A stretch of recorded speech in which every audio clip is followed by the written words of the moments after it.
भाजपनं ठाकरेंना 2.5 वर्ष सीएम पद देण्याचं ठरवलं होतं, मात्र निरोप देण्यासाठी फोन केले असता ठाकरेंनी फोन घेतले नाही। आमदार संजय शिरसाट यांचा मोठा दावा।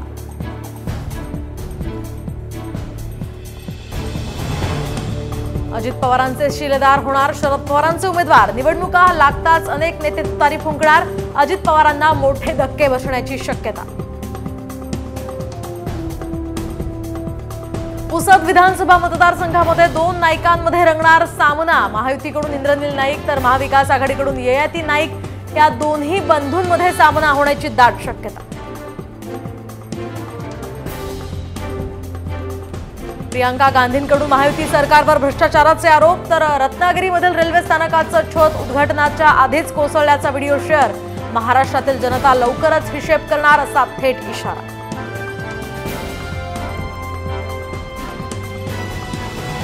नवी दिल्लीमध्ये अमित शहा आणि एकनाथ शिंदेंमध्ये खलबतं। शिंदेंकडून कमीत कमी 90 जागा देण्याची मागणी। लाडकी बहीण योजनेमुळे शिंदेंची बार्गेनिंग पॉवर आता वाढल्याची माहिती।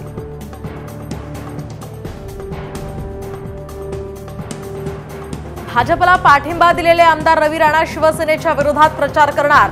बच्चू कडूंचे आमदार राजकुमार पटेल यांना शिंदेंनी उमेदवारी दिल्यास विरोधी प्रचाराचा निर्णय।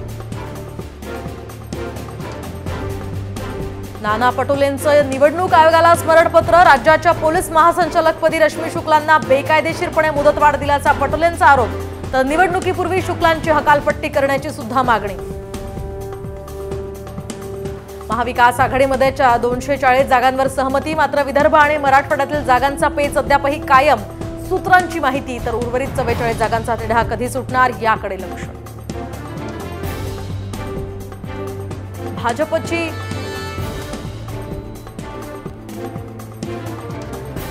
भाजपची मतभेद नसलेल्या जागांची यादी लवकरच जाहीर होणार तर भाजपच्या वरिष्ठ नेत्यांची माहिती।